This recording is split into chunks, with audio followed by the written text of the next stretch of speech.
if you only had one shot, one opportunity to see, I don't know the rest of this song.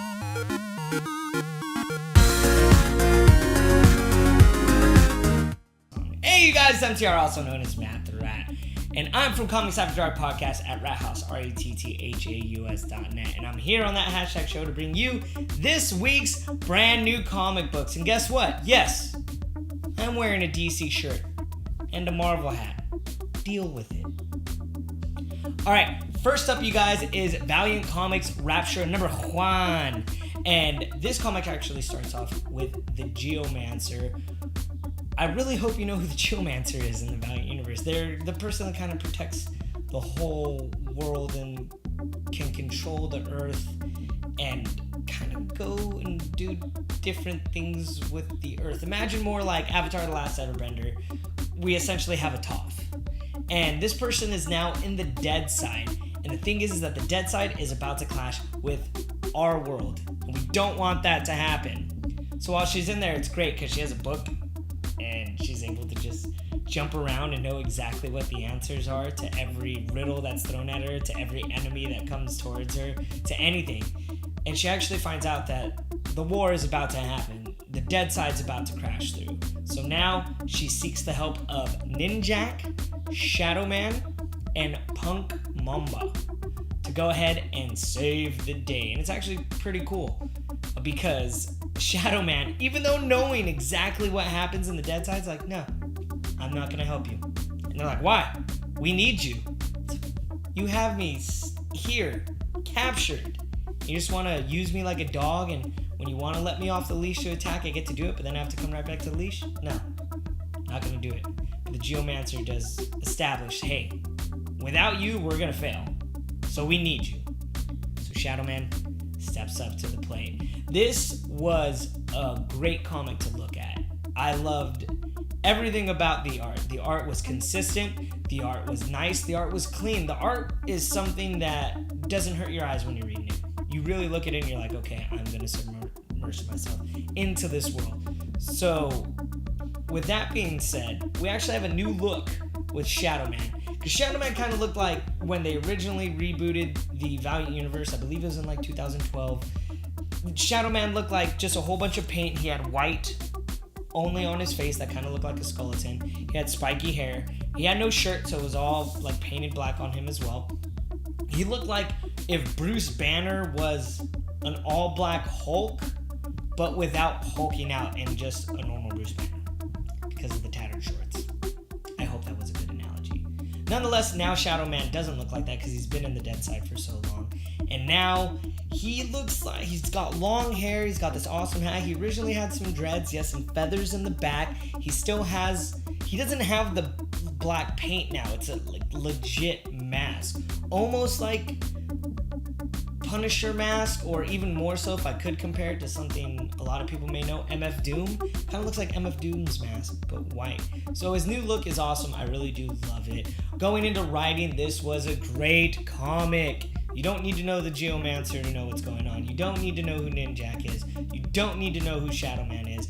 They are all explained exactly who they are and what they do, which is what a mini-series should do. Just a little bit. A little bit. Not like Sony. We don't need to hear a whole bunch of rewrites of Spider-Man Origins. I mean, come on. Am I wrong? Am I wrong? But nonetheless, like I was saying, this is a great comic. It sets everything up perfectly, and the end has a great twist of an enemy. I don't know who they are, which is great. I want to know how evil they are. Why do they want the dead side to come over? So I highly suggest picking up this comic, especially if you haven't read any Valiant. This is a pretty good comic to jump on, and I guarantee that after this, you're going to want to read some Ninjak, and you're going to want to read some Shadowman. Next up, Image Comics Sex Criminals number 19. Oh, man. Do I have my phone? I do. There's a reason why I need to grab my phone, because there is a great part in this comic. It starts off with this man that apparently sells hot dogs, like ice cream. It's weird.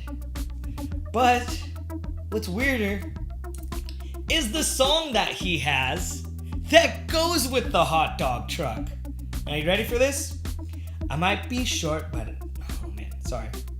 I might be short, but I'm so wide so that I won't fit inside. Take your time and gently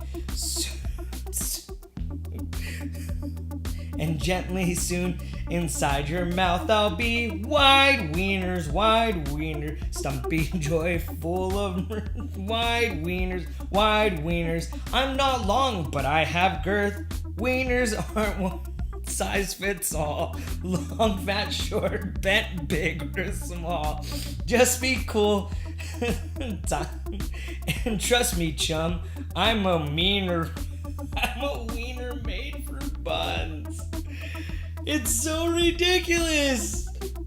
I can't. This is why everybody loves this comic. Let's be real. From there, the character that's selling the wieners is getting caught up. The sex police are trying to find him.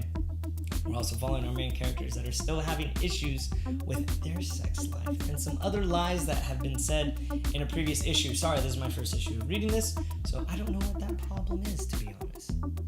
Nonetheless, though, after everything that's happening, the sex police know exactly where these people are and who they are and where they're going to be. At the very end of the issue, our female main character, I forgot her name, was like Savannah, Sarah, Samantha, something like that.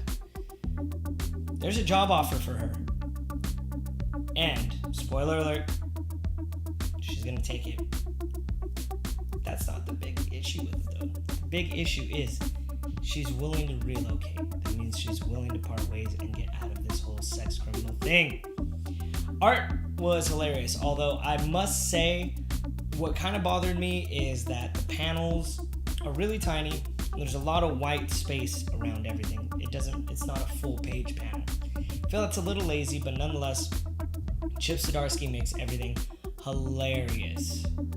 Actually, everything is hilarious through this whole entire thing. The way things look, the way things are, the way things are portrayed, it's perfect.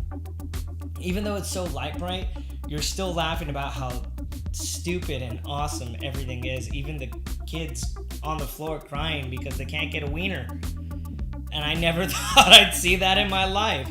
Writing, on the other hand, not bad. It's great. This team, Matt Fraction and Chip Zdarsky, is great. And I never would have thought I would enjoy this. I'm not gonna lie, I was very much not going to read this. I didn't want to. I read Sex back in the day from Image. Thought Sex Criminals was gonna be something based off that. I'll admit it now, I was wrong. This freaking comic is amazing, and I know why people are reading it. There's a perfect amount of adult humor, drama, and something to still keep you coming back at the very end of the issue. So I highly suggest picking up Sex Criminals 19. I hope I'm like... Is that it? Am I doing it right? Alright. Last but not least, at least for this week's comics, DC Rebirth Wonder Woman Annual number 1. Now, here's the thing. There are 4 stories within this annual, so please don't expect that you're reading one entire annual on one specific story. It's not like the Superman annual back in the day with Mongol, and he like puts the thing on Superman's face and it makes him dream of his perfect world that never happened. It's not like that at all. First story, and then there were 3. In a nutshell, this is basically Wonder Woman being recognized by Batman and Superman, and eventually it seems like it's setting up for them to either start the Justice League or at least do the Trinity within the DC universe. That's about it. It's literally Wonder Woman capturing someone, and then Superman and Batman trying to figure out where Wonder Woman is so they can talk to her. Wonder Woman shows up to where they are. They all hold on to the lasso of truth, and you find out exactly what's going on. Next one up is In Defense of Truth and Justice. So, this is a weird one because I don't know what's been happening in the past with Wonder Woman, but apparently King Shark is swimming the waters and somebody attacks him, and they wrongfully accuse him, saying, he attacked us, so we should kill him. That's not the case. And if it wasn't for the lasso of truth and Wonder Woman coming in, you actually find out that King Shark was attacked. He's been trying to avoid people. He just wants to swim and be alone because he knows exactly what he's been doing and what he's been labeled for. So that, story 2, not book to story 2. Cursed and the Honor is book 3. While Wonder Woman is sparring with this particular person that's supposed to be he is defending the village from a curse. He actually absorbs a curse and turns into a gnarly werewolf. From there, Wonder Woman is at the task of killing this man that is a werewolf. And at first she doesn't want to, but she does what is necessary.